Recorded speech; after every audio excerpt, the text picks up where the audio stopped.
maybe you're not making quite as many tackles as some other guys, or maybe you're not, like you said, being quite as flashy. You've been here for a long time now, right? You know your job. You understand this defense. Is it ever hard to be the guy who is trying to do all these little things and maybe isn't getting to get in there and, get a sack or get a pick or make those flashy plays?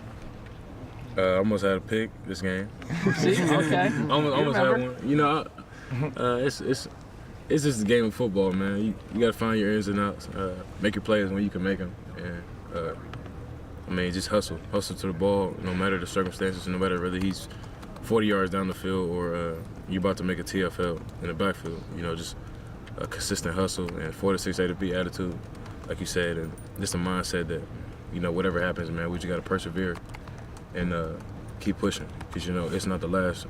Hopefully, it's not the last down that you'll play, and the most important play is next play. Speaking of that, the way you chased Saquon Barkley to the corner on that ran a little wheel over him out of the backfield. I know you remember this play. I mean, what do you remember? Is that one of your favorite plays of the year? Just was that an example of what you bring to the total picture?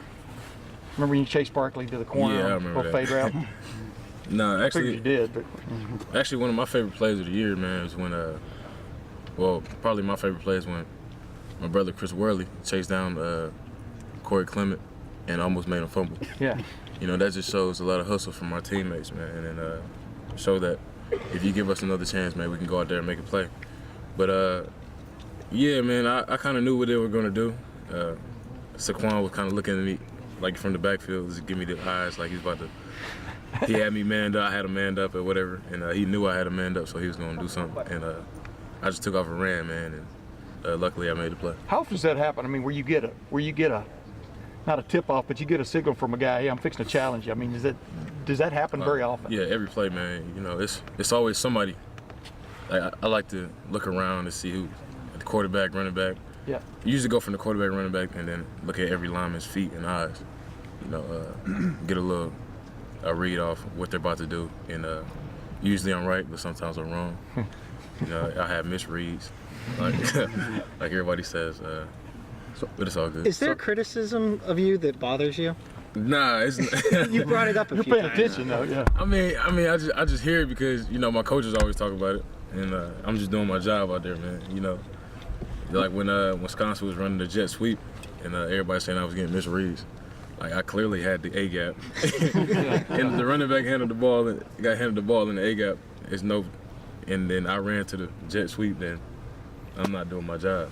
So Y'all brought Malik up to hit the jet sweep on that one time, and they kind of didn't run it anymore. That's why I was talking about it, Malik. Yeah, most definitely, man. We made adjustments at halftime. He came up and made the hit. Those little things that you were talking about, could you do those all as a freshman when you were playing as a freshman, or were you more of a plug-and-play type of player then?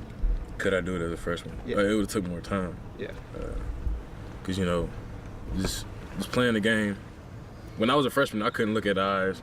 I was just trying to look at the sideline, get the call, and then play. So, I wasn't looking at eyes, I wasn't looking at feet, none of that. But no, as a mature player and as a guy who has a lot of, who's been exposed to a lot of things, man, I had the ability, I've been blessed with the ability to see plays before they happen. And that just comes to great coaching by Coach Fickle and going to work every day in practice. So how many things do you have to do Couple more questions. pre-snap?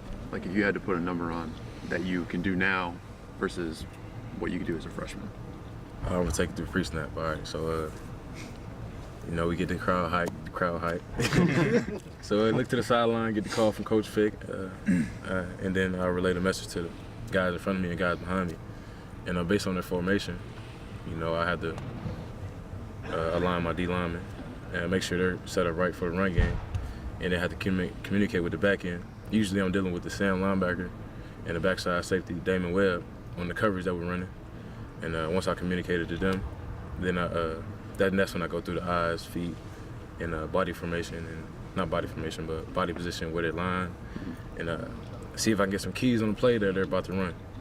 Then once I get that, then I'm in a different mode. It's trying to lock in, trying to go make the play. So that's like 10 things, and you got like what, 5 seconds to do it? Yeah. You brought up the crowd hype thing. question. This is going to be a stupid question, so I'm sorry. It's going to be the last one. Do you remember the first time you tried to do that, like thinking like, okay, I'm going to try this? Like, let's see if this works? Yeah, most definitely, man. Nobody knew me freshman year. I mean, they knew me as a recruit, but nobody really. That's not true. So I was on the field. Everybody can say, clarify that one. So I tried to do it as a freshman. I remember in the crowd, it really didn't respond. But you know, like you said, this year, man, it seems like every time I try to get the crowd going, they really respond. And I really want to say thank you to Buckeye Nation and all the supporters. You know, through the ups and downs, like I tweeted the other day, man. Through the ups and downs, through the hard times, even though y'all expect us to be 60-0 over the last 4 years. And winning 60% every time. And then when we do take a L, man, we're sorry. And we just want to come back and go to work for you guys because you're the reason we go out there and do what we do. What is it like, though, to ask for crowd noise and it come? Does it send a thrill? Does it send a shock or, I don't know, through your body? What is it like to get that response, Raekwon, when you're on the field? Yeah, it's usually third down, and you trying to get them off the field, man. So you feel the energy from the crowd, and you want to go out there and make a play. And when you do make the play, you hear the roar of the stadium, and you know that you're coming off the field, so you get a little bit of time to catch your breath after trying to hype the crowd up and do extra stuff. So you're just ready to get off the field. Thanks, everybody. Thanks, Raekwon. Thanks, man.